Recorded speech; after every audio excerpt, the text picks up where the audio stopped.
Alors bonjour tout le monde, je me nomme Maxime Sarrazin, je suis commissaire à la LNU ici pour Uniban Canada. C'est un plaisir pour moi de me retrouver devant vous afin de vous parler de la Fondation Né pour vivre et j'ai justement avec moi aujourd'hui la présidente de la Fondation Né pour vivre, Madame Francine Laplante. Bonjour Francine. Bonjour Maxime. Ça va bien? Oui, ça va. Bien, Francine, tu es aujourd'hui avec nous parce qu'on veut parler de la nouvelle association entre Uniban Canada, les associés Vitro Plus, les franchisés et la Fondation Né pour vivre. Tout d'abord, bien, on va commencer par le commencement. Tu es une femme d'affaires, tu es aussi une mère de 5 enfants. Tu as toujours eu une vie très occupée, ça t'a toujours amené 56 000 projets, mais du jour au lendemain, ton univers a basculé quand ton fils a été diagnostiqué d'un cancer. Exact. Je me souviens de ce moment-là, c'est gravé dans ma tête. 1er février 1998, mon fils de 5 ans et demi à l'époque, on croyait à une pneumonie, pour vous faire une histoire bref. On est arrivé à Sainte-Justine.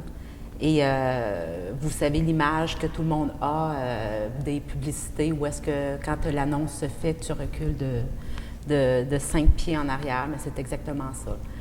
Les médecins nous ont approchés, nous ont dit écoutez, on craint 2 choses dans le cas de votre fils, on craint une tuberculose ou un cancer. Et espérer que ce soit un cancer parce que la tuberculose, on n'a rien pour soigner ça.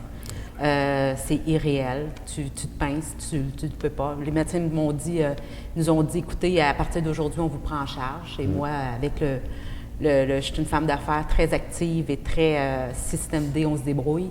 La dernière des choses que j'aime dans la vie, c'est de me faire prendre en charge. Ouais. Mais là, cette journée-là, tu sais, moi, je dis tout le temps dans la vie, on est grossiste en fruits et légumes. Je dis tout le temps, moi, je vends des bananes et j'achète des bananes. Et cette journée-là, il t'annonce que ton enfant a un cancer quand tu connais absolument rien au niveau médical. Tu as zéro. Tu sais, pour nous, le mot cancer, qu'est-ce que ça veut dire dans notre tête? Ça veut dire mort systématique. Première question que je lui ai posée au médecin, c'est combien de temps qu'il lui reste. Là, ils m'ont dit on va se calmer. À partir d'aujourd'hui, on vous prend en charge, encore le mot prendre en charge. Et on va vous dire exactement, c'était un dimanche, ils nous ont dit, à partir de demain, on lui passe une série de tests. Demain soir, 5 heures, on vous dit ce qu'il y en est, exactement. Et notre monde s'est écroulé à partir de cette journée-là. Et là, tu me racontais justement, tu nous as raconté aussi à toute l'équipe, la journée où tu as entendu que ton fils était atteint d'un cancer, tu as pris un pacte avec la vie. Oui. Justement, le lendemain, quand il a eu passé toute sa série de tests, quand on dit des tests, ponction lombaire, ponction de moelle, biopsie, quand ton enfant n'a jamais été malade, tu tombes dans un tourbillon, là. Ils le prennent, ils l'emmènent en soins sa table d'opération, il revient, les yeux, la peur dans ses yeux. Toi, tu es entouré de médecins, échographie cardiaque, scan, tous ces mots-là, qu'est-ce que c'est ça? Il te donne un protocole, Maxime, de 10 pages où est-ce qu'il t'explique qu'est-ce que c'est le diagnostic. Il faut signer rapidement, il faut faire un premier traitement, il faut faire fondre la masse. Et quand tu lis en parallèle et que tu arrives en dernier, c'est écrit peut causer la mort, le traitement peut causer la mort et peut développer un deuxième cancer. Tu t'envoies pas ça à ton avocat, là. On s'entend-tu, là? C'est on signe, où est-ce qu'on signe et quand est-ce qu'on commence les traitements? On est face à ça, on est face à cette tourbillon-là. Quand les médecins nous ont rencontrés dans un petit cubicule de l'hôpital Sainte-Justine, il était 5h30 le lundi soir. On était au 7e étage. J'ai descendu en bas. Je suis toute seule. Mon mari était en haut avec papy et mamie et le médecin. J'ai sorti de la salle. C'était trop. Je suis descendue, pour ceux qui sont déjà allés à Sainte-Justine, tu sais, les portes de l'hôpital. Je me suis laissée écrouler sur le mur extérieur de l'hôpital et j'ai pleuré, pleuré, pleuré, pleuré. À un moment donné, je me suis relevée et j'ai fait un pacte avec la vie. J'ai dit à la vie, tu redonnes la santé à mon fils. Puis moi, je consacre le reste de ma vie à essayer de changer le monde. La beauté de tout ça, c'est ce qui est arrivé. C'est exactement ce qui est arrivé. Je résume toujours, c'était en 98. Aujourd'hui, François Carl va fêter son 23e anniversaire de naissance le 9 septembre. La vie a respecté son pacte, puis moi aussi. Suite au diagnostic de François Carl, moi et ma famille, on a créé une fondation, une première fondation pour les 0-18 ans atteints de cancer. Et avec les moyens du bord, bien, on a amassé 9 millions avec notre première fondation. Quand je dis moyens du bord, c'est vraiment que de l'implication sociale, 0% d'administration. C'est l'ami de l'ami de l'ami. J'étais devenue quasiment une quêteuse professionnelle. Et tout ça à travers nos entreprises, tout ça à travers le fait, comme tu disais tantôt, François-Carl, c'est mon premier enfant, mais on a adopté 4 enfants, moi et mon amoureux. Wow. 3 enfants provenant d'Haïti et un enfant réfugié du Congo. Qui a perdu son frère jumeau ici, identique d'un cancer, et qu'on a décidé de prendre sur nos ailes. Votre aile, oui. Oui. Fait que c'est, tu sais, à travers tout ça, François-Carl, son traitement, c'était 108 semaines de chimio intensif. 108 semaines, c'est long, c'est 2 ans. Et ça, c'est quand ça va bien, c'est quand il n'y a pas de rechute, c'est quand les traitements vont bien. Nous, on a eu la chance indéniable que François-Carl réponde bien au traitement. On n'a pas eu de rechute, on n'a pas eu de greffe, mais on a eu quand même 7 ans de suivi intensif à Sainte-Justine. Et ça, c'était toutes les semaines. Des fois, c'est 2-3 fois par semaine. Et c'est un tourbillon parce que ta vie continue. Moi, je suis VP Finance de notre groupe, donc j'avais la chance indéniable d'avoir une famille incroyable qui va à l'hôpital avec François-Carl, mais au fil du temps, on s'est aperçu que c'était pas ça la vraie vie là-bas. Là. Nous, on était des exceptions à la règle. Fait que moi, ma grosse passion à travers tout ça, c'est dur d'associer le mot passion avec ce que je fais. Mais l'implication que tu donnes puis qui est tellement importante à tes yeux. Oui, c'est de dire la chance qu'on a, nous, d'avoir une famille bien entourée, une famille équilibrée, un certain niveau d'éducation qui nous permet de comprendre les choses également. Mais moi, c'était de m'impliquer de faire de l'accompagnement direct auprès des enfants et particulièrement des enfants en fin de vie. J'en ai accompagné à ce jour 22 enfants. Puis quand j'ai accompagné en fin de vie, ça peut sembler un peu bizarre ce que je dis tout le temps, mais je donne l'exemple, c'est qu'en fin de vie, pour moi, c'est vraiment... Le dernier, c'est moi qui l'ai mis dans le sac de Magnus Poirier, puis j'ai attaché le sac. Ce que je veux dire par rapport à ça, c'est quand on s'implique socialement, ça va jusque-là. Ouais. Tu sais, puis les cas que je m'implique jusqu'à la fin, bien, généralement, c'est pas les plus beaux cas, c'est pas les cas les plus faciles, c'est des cas de... Tu sais, puis après, je me fais tatouer les enfants que j'ai accompagnés sur mon cœur. Puis il y en a un, entre autres, je donne tout le temps l'exemple, Jackie. Bien, on est au Québec. En 2010, Jackie était toute seule au monde. C'est moi qui ai appelé son père pour lui dire « Mais Jackie vient de décéder, je peux pas signer les papiers. » Puis il m'a répondu « Bien, ça peut-tu attendre à demain? » Non, ça peut pas attendre à demain, il faut venir signer les papiers. Là. Mais ça, c'est pas en Haïti, au fin fond du monde, c'est ici au Québec. C'est la réalité, puis c'est pas des exceptions. La seule chose, c'est que tout ça t'a mené à réaliser aussi que l'aide pour les enfants était quand même déjà présente. Il y a beaucoup d'aide, mais ça t'a surtout amené à réaliser que je pense que lorsqu'on atteint le seuil de la majorité, on n'en a plus de service. Oui, mais je dis tout le temps, Maxime, que si tu veux amasser des sous, mets un enfant pas de cheveux avec un poteau, n'importe qui va faire un chèque. Et on s'identifie tout à nos enfants, tu sais, la souffrance d'un enfant. Et quand l'enfant, parce que dans mon livre à moi, que tu aies 18 ans moins un jour, je donne tout le temps cet exemple-là, tu es diagnostiqué d'un cancer, tu es traité comme dans un Holiday Inn, avec tous les soins qui vont avec, un bel hôtel. Confortable. Parce que Sainte-Justine, c'est le top des tops, ouais. On s'entend. Il y a plein de fondations pour les enfants atteints de cancer, puis il y a plein de fondations. Puis quand tu es diagnostiqué de 18 ans plus un jour, tu es encore un enfant dans mon livre à moi ou un jeune adulte. Mais tu es un adulte aux yeux de la loi. Tu es un adulte aux yeux de la loi, donc tu es traité comme dans un autre... C'est comme si tu étais dans un hôtel miteux du boulevard Tachereau. C'est aussi drastique que ça, les soins. Donc, tu vas me dire, pour une question d'une journée, les services sont complètement différents. Sont différents. Tu tombes adulte maintenant. Donc, il y avait une nécessité pour les 18-35 ans. Il y a un trou. Il y a un trou majeur entre les deux. Il y a un trou flagrant entre les deux. Ce qu'il faut comprendre aussi, qui est très, très important, parce que moi, j'ai suivi tout le parcours, parce qu'au fil des 16 ans, là, moi, j'étais à Sainte-Justine 1-2-3 fois par semaine, selon que je suis quel enfant, puis de plus en plus, je suis des jeunes adultes également. Et on sort des belles statistiques et on est content parce que oui, la science fait des progrès, oui, on guérit de plus en plus d'enfants, oui, les enfants ont droit à des greffes de moelle dès que tu es en rechute, ils les emmènent en greffe, donc la chance de survie mais ce qu'on oublie de dire souvent, c'est qu'on les guérit du premier cancer et ils rechutent ou ils développent un deuxième cancer dans la plupart des cas. Puis le deuxième est généralement beaucoup plus virulent. Oui. Moi, mon fils, Maxime, a 8 fois plus de chances que n'importe quel jeune adulte de développer un deuxième cancer. pas 1, pas 2, pas 3, 8 fois plus. Fait qu'en tant que mère rationnelle comme je suis, à chaque fois qu'il tousse ou à chaque fois mon cœur fait 1000 tours, à chaque fois qu'il est un peu plus fatigué, c'est la même chose. Et je me dis, ça va être quand? Fait qu'au fil... oui. Et au fil du temps, ben, j'ai accompagné des jeunes qui étaient atteints de cancer, qui avaient 14, 15, 16 ans et qui ont traversé l'âge de 18 ans. Et que à Sainte-Justine, tu es pris par la main, tu es guidé par la main avec une équipe de médecins, Quand tu tombes à 18 ans et quand tu essaies d'être charmeur un peu, ils vont te garder jusqu'à 18 ans et demi, 19 ans, puis après, ils te transfèrent au monde des adultes. Et là, tu tombes dans une jungle à ta minute, là. Vous venez de me tenir par la main pendant 7 ans de temps. Là, vous me mettez dehors, là. Parce que c'est exactement ça. Non, mais moi, j'ai besoin de savoir que mon scan dans 2 semaines va être beau. Que, tu sais, c'est tout, on n'a rien de ça. Il n'y a rien. Ça n'existe pas. Et là, prenant conscience qu'il y a une nécessité pour des services de 18-35 ans, tu as rencontré un jeune qui s'appelle Nicolas, puis qui a un peu changé ta vie puis ta destinée parce que ça t'a amené directement à la création de la Fondation Né pour vivre, puis on va y venir. Mais cette rencontre-là avec Nicolas était primordiale. Bien, moi, je dis tout le temps, en tout cas, on peut croire en ce qu'on veut, mais je dis tout le temps que tous les astres se sont placés pour mettre sur pied la Fondation Né pour vivre. À travers tous les accompagnements que j'ai faits, un jour, j'ai rencontré un jeune homme qui s'appelait Nicolas Marchand.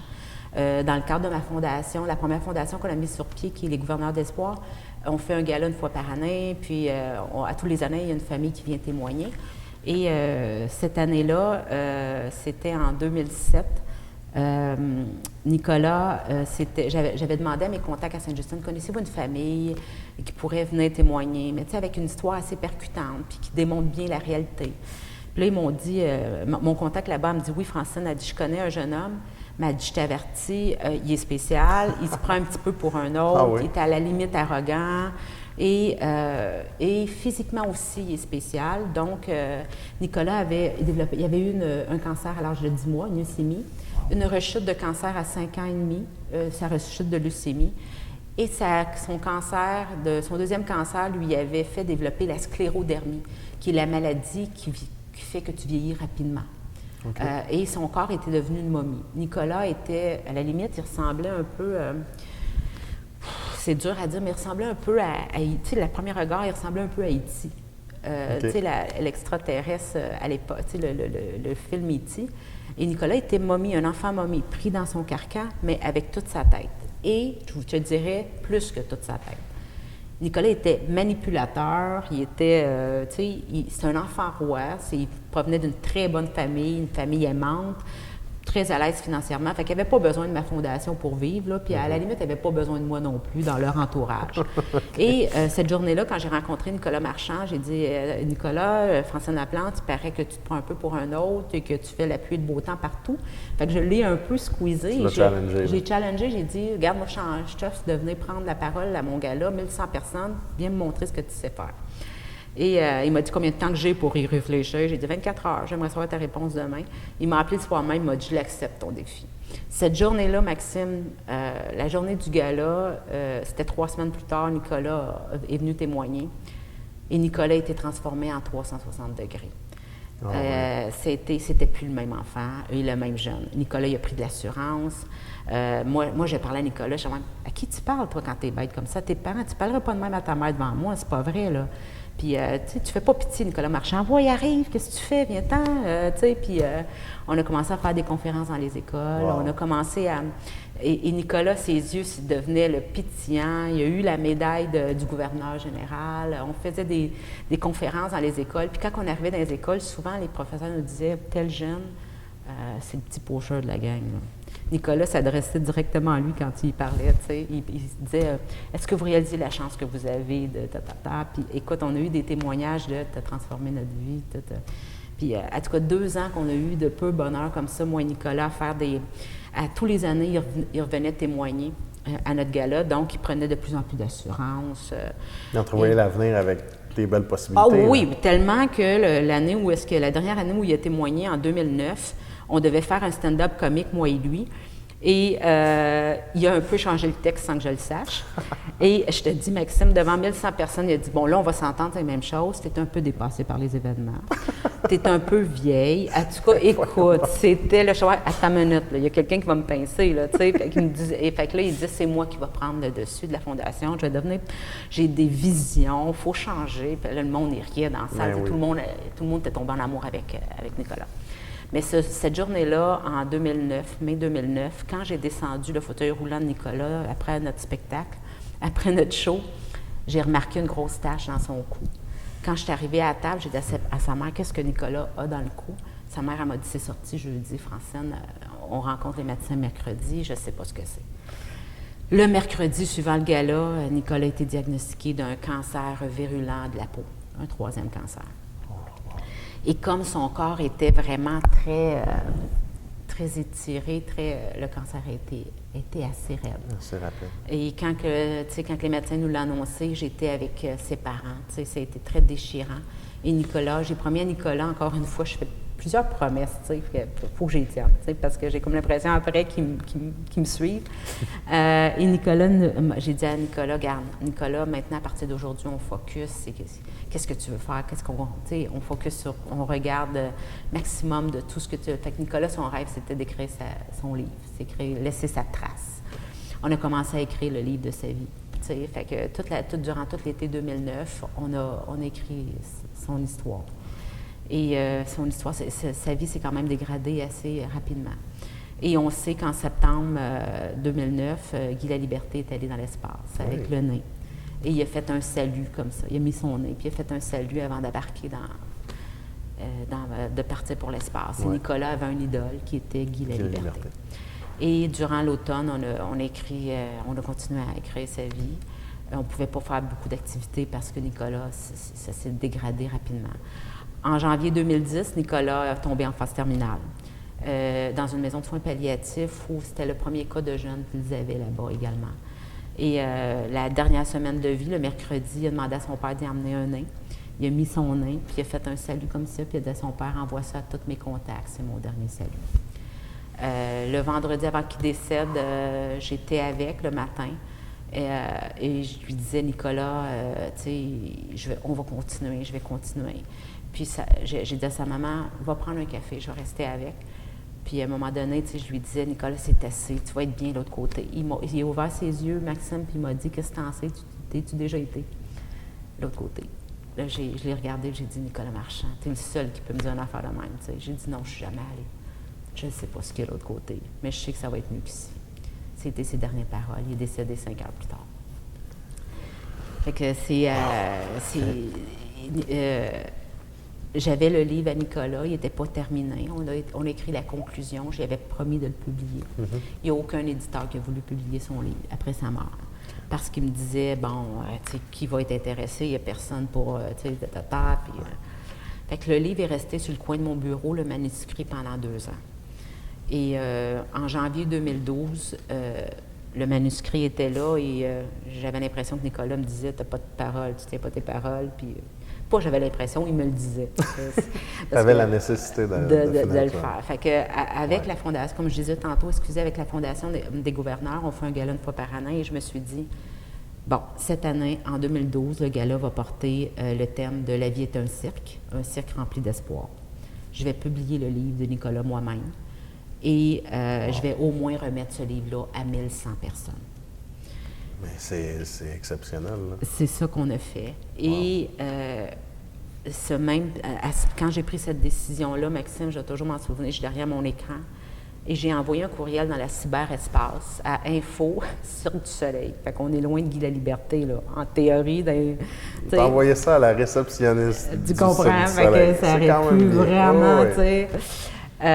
Et j'ai fait la demande à Guy Laliberté de faire un petit vidéo pour rendre hommage à Nicolas, parce que c'était son idole. Wow. Tu sais, en lui expliquant gros, puis tu sais, dans ma tête, je me suis dit, je vais montrer ça au gala, tu sais, mais écoute...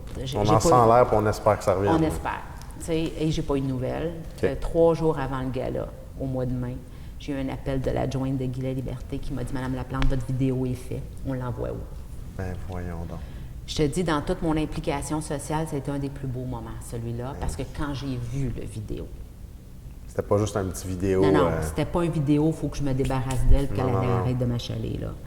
Il parlait vraiment à Nicolas. Il s'adressait à lui avec le nain. Et il a expliqué c'était quoi la puissance d'un nain. OK? Puis je te dis, Maxime, il y avait le nain comme ça dans ses mains.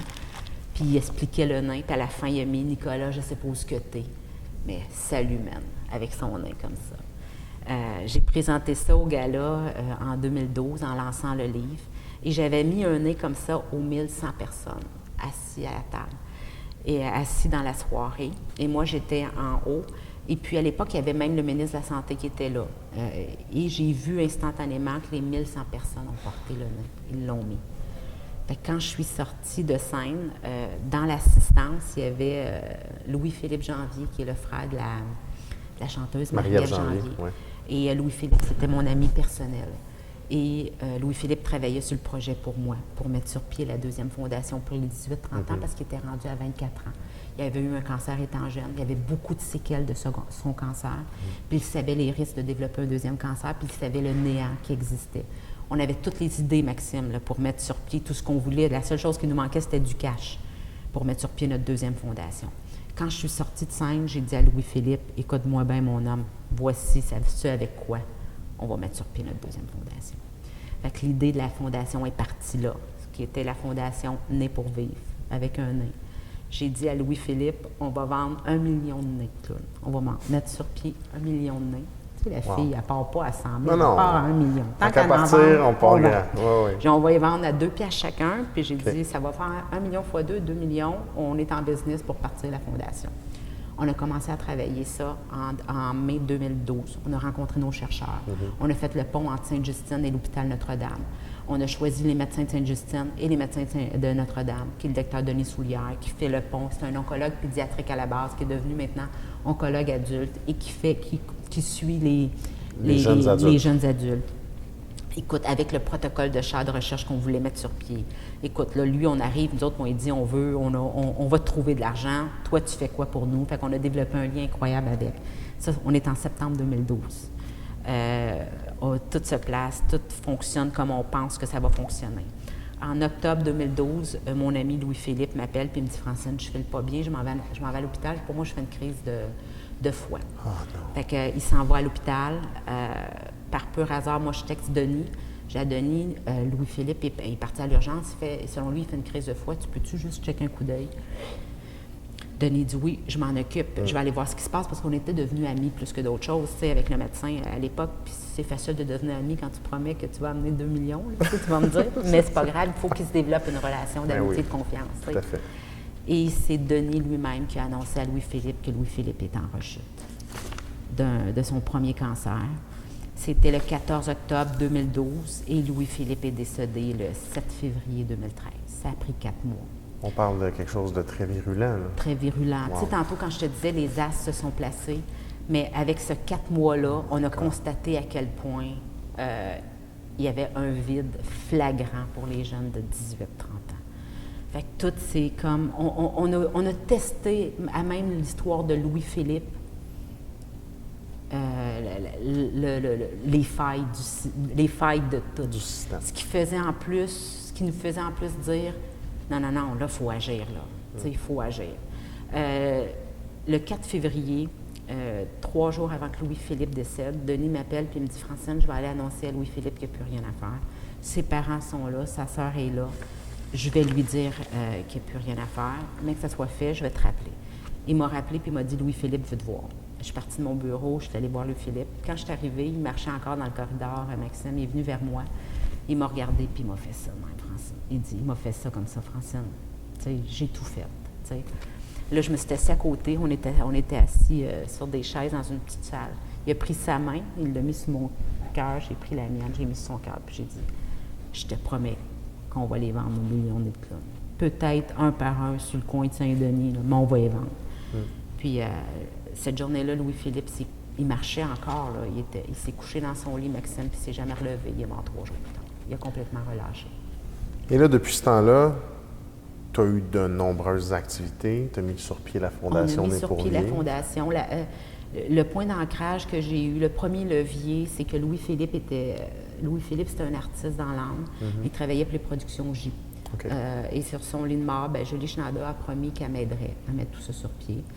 un des meilleurs amis d'enfance à Louis-Philippe, c'était Alex Nevsky, le chanteur Alex Nevsky. Que je ne connaissais ni d'Adam ni d'Ève quand je l'ai rencontré et que je l'ai consolé sur le lit de mort. J'avais aucune idée c'était qui Alex Nevsky, tu sais, puis il ne m'impressionnait pas pantoute parce que je ne savais pas c'était qui, d'un. Et sauf qu'il a compris assez vite qui j'étais. Quand j'ai vu qui il était, j'ai dit, toi, mon ami, là, c'est une mission de vie qu'on se fait ensemble. On fait un pacte que on doit rendre ça à Louis-Philippe, parce que Louis-Philippe était plus grand que nature.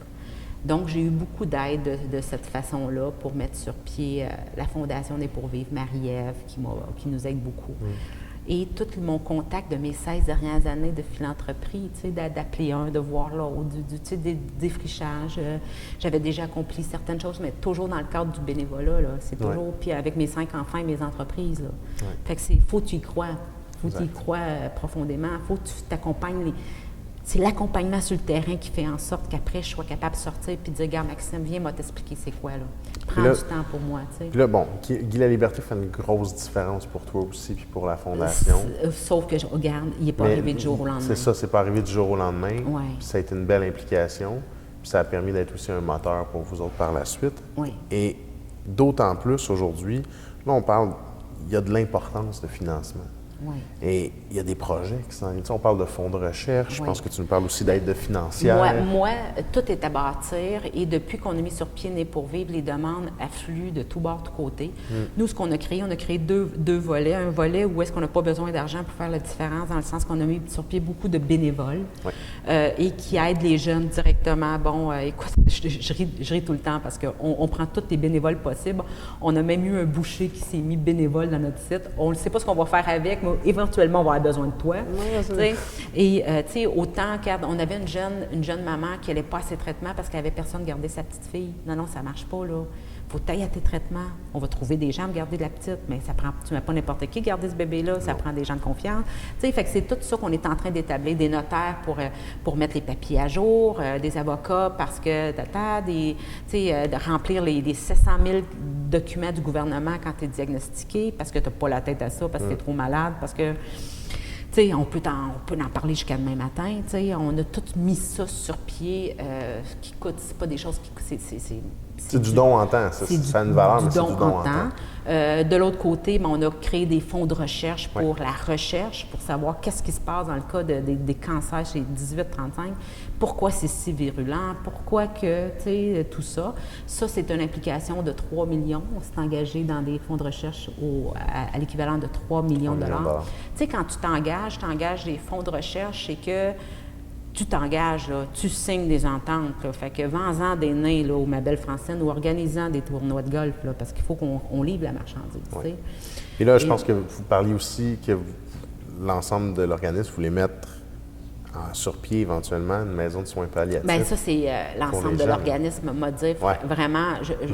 Vous êtes deux? Oui, c'est ça. Non, mais moi, c'est mon rêve. Bien, écoute, encore là, le mot rêve et soins palliatifs va pas ensemble. J'aimerais bien mieux qu'on n'ait pas besoin de ça, puis j'aimerais mieux, tu sais.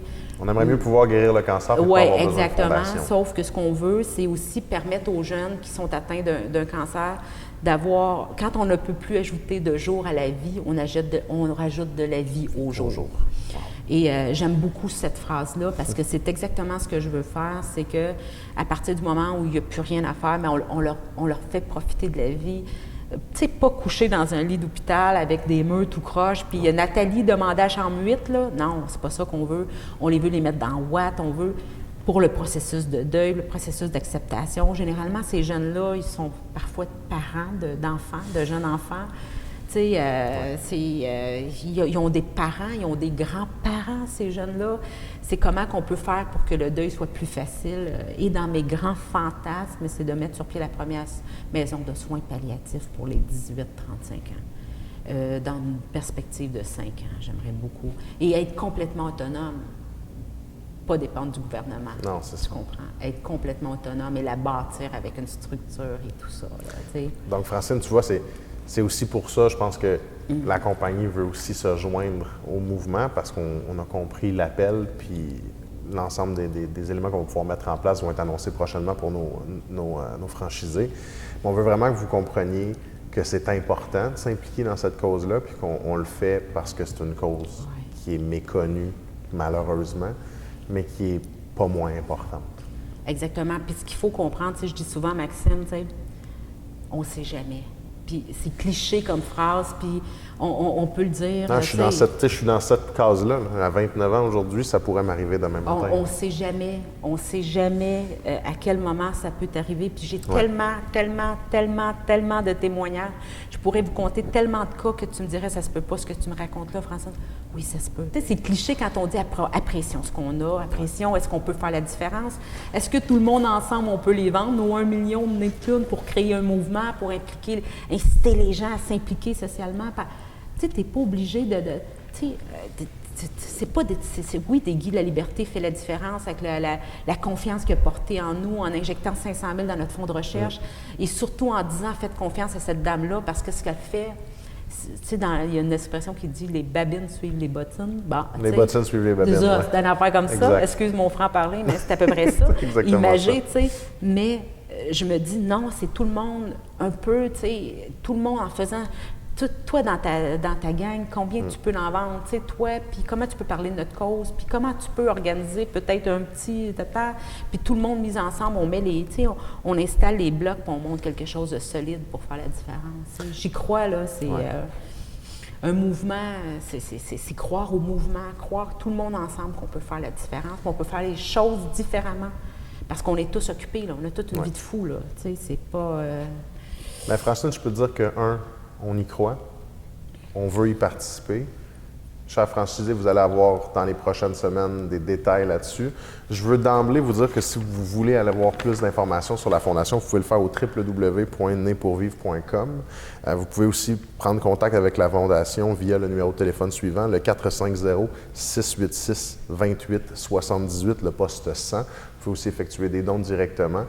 Pour l'instant, les initiatives vont vous être annoncées, mais d'emblée, j'ai personnellement fait l'acquisition de 2 nez. Et je vais en porter un pour vous, devant vous. Je pense qu'on va le mettre ensemble. Ça vaut la peine, parce que c'est important, puis on est nés pour vivre. On est tous nés pour vivre. Ouais. Donc, voilà. Avec un peu à la Guy la Liberté. Oui, voilà.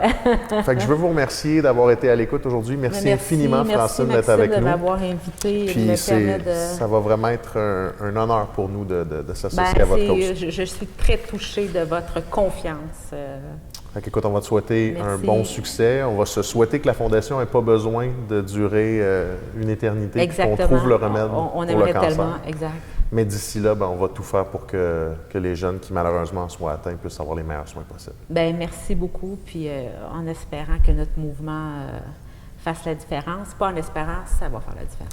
Alors, je vous remercie. C'était Maxime Sarrazin pour Uniban Canada. Puis je vous souhaite une bien belle fin de journée et à la prochaine. Merci.